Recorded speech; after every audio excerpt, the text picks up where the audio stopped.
ocupamos del tema de la Corte Interamericana y del posible o la posible anulación al indulto para Alberto Fujimori. Vamos a mostrarles a continuación la fotografía de quien desde hace algunas horas es el nuevo titular de la Corte Interamericana de Derechos Humanos.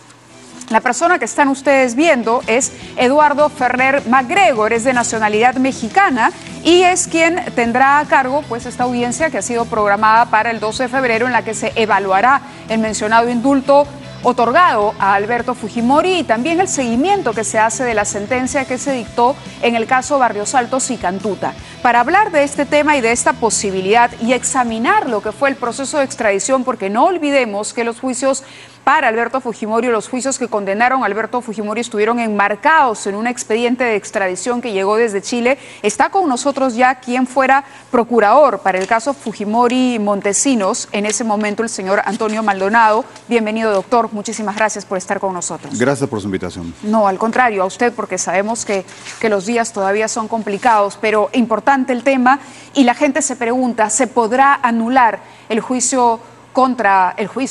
el indulto para Alberto Fujimori otorgado por el presidente Kuczynski? Esa es la primera respuesta, porque hoy han salido, por ejemplo, el ministro Bruce y otras personas que defienden este indulto a decir que esto es imposible porque sería una intervención directa en el ejercicio de la constitucionalidad peruana, ¿no? En el ejercicio de la aplicación de la Constitución y de una prerrogativa presidencial.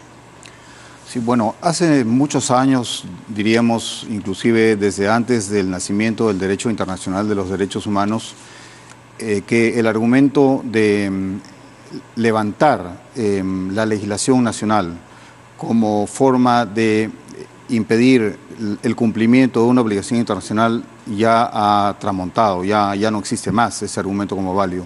Esto incluso podemos encontrarlo en sentencias arbitrales de la época de la Guerra Civil Americana, en Londres, cuando el bando del sur pretendía importar unas armas a los Estados Unidos y se esgrimieron argumentos basados en la Constitución americana. Es decir, el corazón del argumento que implica decir que no se cumplirá una obligación internacional general, en este caso específica de Derecho Internacional de los Derechos Humanos, pero como le digo, tiene un antecedente previo mucho más amplio.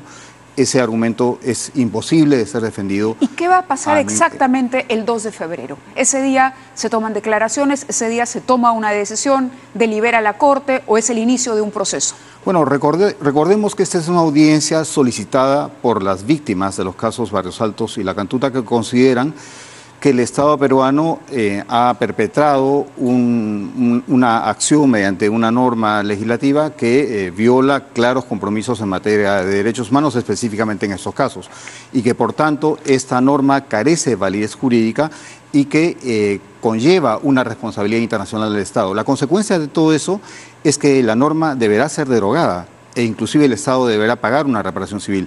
Lo que va a ocurrir en la audiencia es que las partes serán escuchadas, serán escuchadas las víctimas, el Estado, y luego la Corte deliberará. El Estado será representado por, en este caso, asiste el Canciller, el Ministerio de Justicia. Entiendo que hay un procurador público para asuntos, como le llaman acá, supranacionales. El Estado tendrá esa representación, podrá ampliar su delegación como lo estime pertinente y lo acepte la Corte, pero los temas que se van a discutir son temas estrictamente jurídicos, son temas de derecho internacional de los derechos humanos y son temas de cara a los compromisos que ha asumido el Estado peruano en estos dos casos, Barrios Altos y La Cantuta. ¿Y ese mismo día se conocerá el resultado? Es difícil saberlo.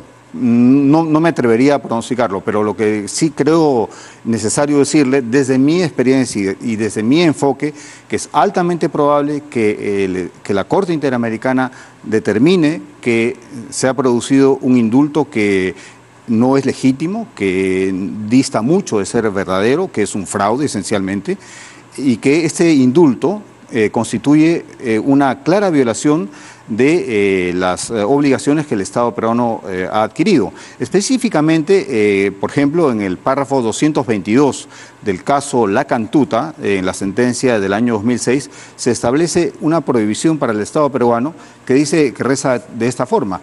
En particular, tal como lo ha hecho desde la emisión de la sentencia de este tribunal en el caso Barrios Altos versus Perú, el Estado no podrá volver a aplicar las leyes de amnistía, las cuales no generarán efectos en el futuro, etcétera, ni podrá argumentar prescripción derogación y retroactividad, etcétera, etcétera.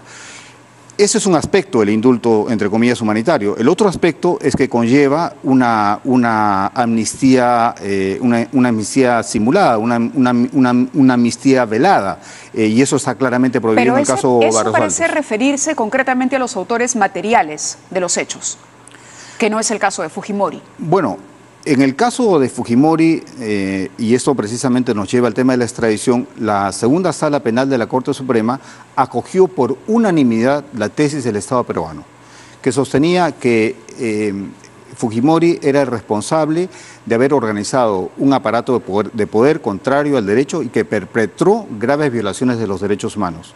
La Corte Suprema de Chile acoge plenamente esta tesis del Estado peruano. Es más, acoge específicamente la teoría de la imputación que usa el Estado peruano, o sea, nosotros, al reclamar la extradición de Fujimori, y defiende la tesis de la autoría inmediata, lo que provoca una reacción insólita el día sábado 22 de septiembre del año 2007 por parte del Mercurio de Chile, que dice que le parece muy bien que Fujimori se vaya de Chile, que era un factor de inestabilidad, etcétera, etcétera, pero que le sorprende mucho que la Corte Suprema de Chile, una corte bastante conservadora, haya acogido la teoría del autor inmediato. O sea que, en realidad, en el punto referido a Barrios Altos y la Cantuta, la extradición acoge plenamente lo postulado por el Estado peruano. Claro, pero volviendo a la interpretación del párrafo que nos ha leído, entendemos que esto aplica para los autores materiales o también para los mediatos. No, el Estado, la Corte se refiere a las medidas porque que pueden... amnistía sería para quienes cometieron materialmente, los ejecutores, claro, por decirlo de otra manera. Pero, bueno, no solo es esta doctrina, también está la doctrina previa en el caso Barrios Altos y la Cantuta. En el caso Barrios Altos, donde la Corte establece claramente que el Estado no deberá abstenerse de establecer medidas que puedan generar mecanismos de impunidad. Pero la Corte no se queda solamente con casos peruanos. Estos casos, los casos Barrios Altos y la Cantuta, han sido generadores de jurisprudencia en otros ámbitos nacionales. Por ejemplo, en Colombia tenemos el caso de Wilson Gutiérrez Soler, en virtud del cual expresamente en el apartado, me parece 92 o 97, se dice claramente que los indultos están prohibidos en la medida en que constituyan instrumentos generadores de impunidad o que vulneren el derecho de las víctimas a que una sentencia expedida legítimamente, como es el caso de Fujimori, sea vulnerada. ¿Hay antecedentes de indultos humanitarios que hayan sido revocados, anulados por la Corte? No que yo conozca, pero lo que sí puedo decirle es que la pregunta es si la Corte tiene un marco jurisprudencial, doctrinario y jurisprudencial muy claro a ese respecto. Y le puedo decir, ya en los casos citados, pero además en otros casos, que además han sido reproducidos en Argentina y en Chile, que la Corte tiene un sólido basamento doctrinario respecto de que lo que sean formas bajo el nombre específico que asuman, en este caso indulto humanitario, que representen un instrumento para burlar la acción de la justicia y burlar el derecho de las víctimas a una justicia justa y a una reparación justa, eso simplemente no será tolerado. Pero lo interesante también, si me permite, es decirle que tanto en el derecho internacional de los derechos humanos como en el derecho internacional humanitario, hay por supuesto una comprensión amplia respecto de que las amnistías y los indultos legítimos están permitidos, en la medida que lo sean, pero en este caso todo parece indicar que no es así. ¿Es su opinión que esto ha sido una burla? Es mi rigurosa opinión que esto es un fraude, que esto es una farsa y que el Estado y que la Corte Interamericana deberá proceder conforme corresponde. Las víctimas presentarán diversas pruebas para probar esta tesis. ¿Usted participó directamente en la redacción del cuaderno de extradición que se envió solicitando el retorno de Chile a Perú de Fujimori, de Alberto Fujimori? Sí, fuimos un equipo, me cupo el honor como abogado del Estado en esa época de hacer parte de ese proceso de extradición. Fue un proceso complejo, fue un proceso de Estado. En mi procuraduría hubo personas que aportaron diferentes elementos a esa extradición, pero también hubo un equipo muy importante de la Cancillería que también luchó para que esta extradición sea lograda. Fue una extradición lograda en términos de justicia, de respeto al debido proceso. Pero fue complejo, fue un proceso complejo. Fue un proceso complejo y único, no se ha vuelto a repetir. Incluso hubo una primera opinión de la justicia chilena que rechazaba la orden de extradición para la opinión del ministro Álvarez, que la rechazó tajantemente. Contrariamente a la opinión de la fiscal Mónica Maldonada, que estimaba que de los 13 cuadernos, porque ya en esa época eran 13 cuadernos, habíamos presentado originalmente 12 y luego ampliado uno 13º, debían aprobarse 12. El ministro Álvarez rechazó tajantemente la solicitud del Estado peruano, pero fue revocada por la segunda sala penal de la Corte Suprema de Chile. ¿Y cuál era el argumento para que rechazara Álvarez esto? ¿O era un tema político? El ministro Álvarez en realidad acogió casi todas las tesis de Alberto Fujimori, empezando con algunas muy absurdas, como por ejemplo que el estándar que se debía observar en la extradición era el equivalente a una persona que iba a ser condenada en Chile, cuando el estándar que buscaba el Estado peruano, de acuerdo al Código de Procedimientos Penales chileno vigente, era el estándar de los indicios razonables o las presunciones fundadas.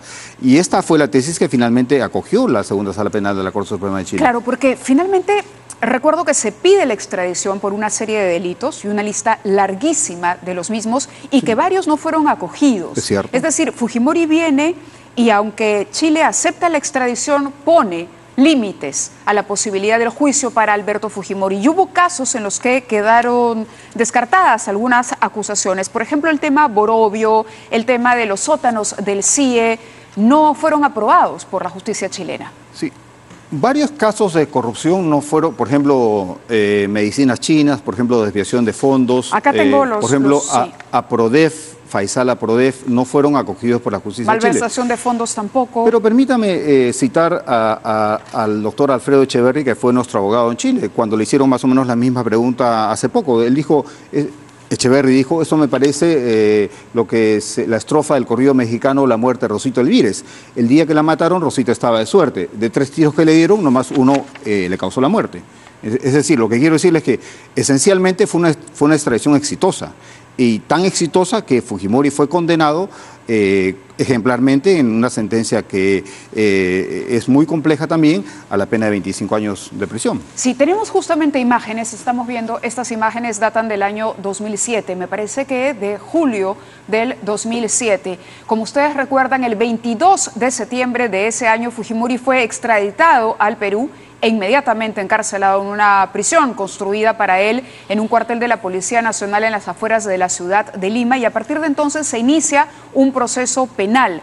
Él había llegado a Chile desde Japón, un viaje que todavía permanece en la incógnita porque nadie sabe cómo dejó esta comodidad y esta protección que tenía en Japón debido a que él también tiene la nacionalidad japonesa y decide viajar a Chile. El hecho es que una vez en ese país se inicia el pedido de la extradición, que es en julio, me parece, comienza el trámite, si no me equivoco, 11 de julio de 2007. No, la extradición empieza el día domingo 6 de noviembre del año 2005, donde a las pocas horas de haber aterrizado Fujimori de Chile, es detenido a una solicitud nuestra en el Hotel Marriott. Era 8:30 de la noche, hora de Lima, 10:30 de la noche, hora de Perú, Fujimori estaba detenida. Detenido en forma preventiva. Este hecho no ha vuelto a ser reproducido en ninguna otra extradición. Claro, estamos viendo esas imágenes. En esas imágenes, bueno, ha pasado el tiempo evidentemente, pero él está con la familia, me parece. De repente usted recuerda estas imágenes, es un Alberto Fujimori mucho más compuesto del que vemos ahora.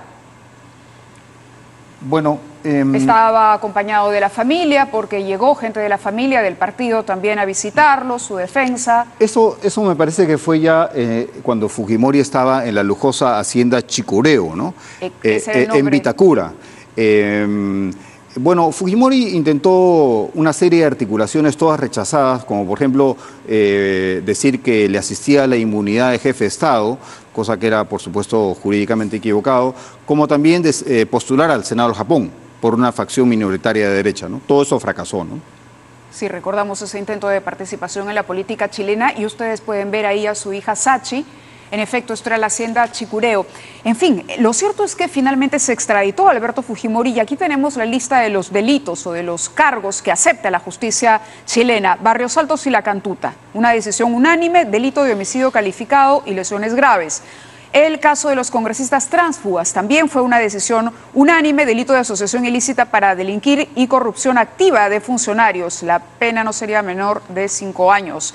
Dice este resumen: indemnización de 15 millones de dólares a Vladimiro Montesinos. Ustedes recordarán también el allanamiento de la casa de Montesinos. Es un delito de encubrimiento real, usurpación de funciones, abuso de autoridad, espionaje telefónico y medios de comunicación. El gobierno de Fujimori acusado por la compra de la línea editorial de medios de comunicación. El kit del asunto o la discusión jurídica se va a centrar el 2 de febrero en si los casos, Barrios Altos y La Cantuta, esto que está aquí tipificado como delito de homicidio calificado y lesiones graves, se consideran delitos de lesa humanidad o no.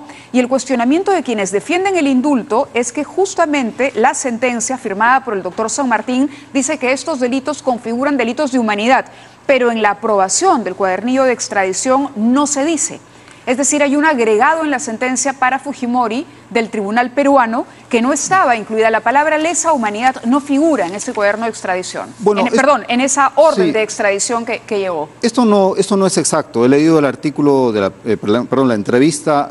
Me parece que es el sociólogo Hugo Neira el que se atreve a hacer estas afirmaciones. Yo lo invito a leer la sentencia de la segunda sala penal de la Corte Suprema de Justicia de Chile. Entre los apartados 93º al 97º, en que se refieren al caso Barrios Altos La Cantuta, la Corte Suprema de Chile acoge totalmente el planteamiento peruano. O sea, que no se trataron de delitos comunes, de hechos aislados, que se trató de una política de Estado con la consecuencia de producir graves violaciones de los derechos humanos. Pero en el documento consta, porque lo importante no es la interpretación, sino lo que dice el documento, la orden de extradición. Mire, sí, como le reitero... ¿Dice que son delitos de lesa humanidad?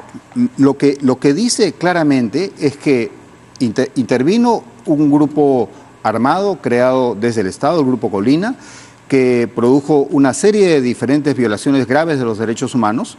Y luego concluye de la manera, digamos, lacónica, como es el estilo de los jueces chilenos, sosteniendo que se ha aprobado la tesis peruana del homicidio calificado y las lesiones corporales. Pero todo esto es la síntesis de un argumento mucho más amplio y que la sala penal del juez San Martín, correctamente, desde mi punto de vista, legítimamente, sin lesionar el principio de legalidad penal, interpreta complementariamente como equivalentes a crímenes de lesa humanidad. Y eso es correcto, eso no me parece ninguna atrocidad. Finalmente tengo que preguntarle, usted lo hemos citado como jurista y por la experiencia que tiene en un proceso tan complicado que hoy vuelve a la memoria y hoy es necesario examinar, porque evidentemente vamos a tener que hacer arqueología para entender qué puede pasar a nivel jurídico en la Corte, cuál va a ser la lectura que se haga desde estos organismos que protegen los derechos humanos de lo que ha firmado el presidente Pedro Pablo Kuczynski. Usted en algún momento dijo que el fujimorismo, y esto no hace mucho, era una fuerza desestabilizadora que pretende gobernar de facto el país. Fuerza Popular busca que se cree una procuraduría para poner a las personas afines. Y estas son críticas que hace recientemente al manejo político del fujimorismo. ¿No está hablando antes que un jurista un antifujimorista? Bueno, soy una persona de convicciones democráticas profundas, es decir, soy un abogado que cree hacer una interpretación legítima jurídica de los hechos que se someten a mi interpretación, pero también soy una persona con convicciones morales muy claras. Yo no soy una persona neutral, es decir, es como que le pidiésemos a los grandes patricios de la República Española que fueran neutrales en la Guerra Civil Española. No es el caso, por supuesto, o en contextos donde hay que tomar posición. Yo tengo claramente en lo político una posición muy clara. ¿Qué es el antifujimorismo? Yo considero que el fujimorismo, para tener el derecho a hacer política en el Perú, tendría que haber hecho muchas cosas que no ha hecho. Y una de ellas es arrepentirse de todo lo que significó el gobierno de Alberto Fujimori y pedir perdón a las víctimas. Pero además considero que en su actuación concreta frente al gobierno del señor Kuczynski no actuaron como una fuerza de oposición, actuaron como una fuerza claramente desestabilizadora y lo que buscan es el poder a toda costa. Desde esa perspectiva podría comparar la actuación que ellos tienen a cualquier otra fuerza democrática que no entiende el papel de una fuerza de oposición. En ese sentido es el carácter de mis apreciaciones. Debo decirle en efecto que yo no soy de ninguna manera una persona neutral, ni que se lava las manos, ni ambiguo, de ninguna manera. Tengo una clarísima convicción política profundamente democrática, profundamente respetuosa de los derechos humanos. Y en materia del análisis jurídico de este caso, le puedo decir que acá hay ciencia jurídica, es decir, acá nadie, la Corte en especial, no va a hacer valoraciones políticas, va a hacer apreciaciones jurídicas desde el derecho internacional público, desde el derecho internacional de los derechos humanos, del derecho internacional humanitario, su larguísima jurisprudencia. No solo eso, la jurisprudencia del Tribunal Penal Internacional de la antigua Yugoslavia, de la Corte Europea, en fin, sobre esto hay pacífica interpretación. Una medida de esta naturaleza no puede vulnerar el derecho de las víctimas a la justicia y tampoco su derecho a que sean reparadas. Una forma de reparación es que una sentencia justa, lograda luego de una extradición también justa, se cumpla, o por lo menos existan situaciones realmente humanitarias. Ante ello nadie se va a negar. Si el señor Fujimori está enfrentando una situación realmente humanitaria, por supuesto que tiene todo el derecho y todo el respaldo del derecho internacional de los derechos humanos. Y eso es lo que tendrá que dirimir la Corte en su momento. La Corte se va a pronunciar estrictamente respecto de si el Perú ha respetado o no ha respetado compromisos internacionales en punto al marco interamericano de derechos humanos, pero va a usar, por supuesto, en esa interpretación otros mecanismos universales. La posición ya asentada, por ejemplo, por el Alto Comisionado de las Naciones Unidas para los Derechos Humanos, 3 procedimientos especiales, el de tortura, el de ejecución extrajudicial, el de verdad, justicia y reparación, todos se han pronunciado en contra. O sea que realmente esto no es un tema de animadversión política, es un tema estrictamente jurídico. Le agradezco mucho que haya estado hoy en el programa para aclararnos esto y nosotros hacemos una pausa y regresamos con el economista Roberto Abusada. Se habló o se ha mencionado mucho el tema de las líneas separadas, pero la crisis política hoy ya está afectando la economía, siempre la ha afectado. ¿Cuánto es esa afectación? Con eso regresamos inmediatamente después del corte.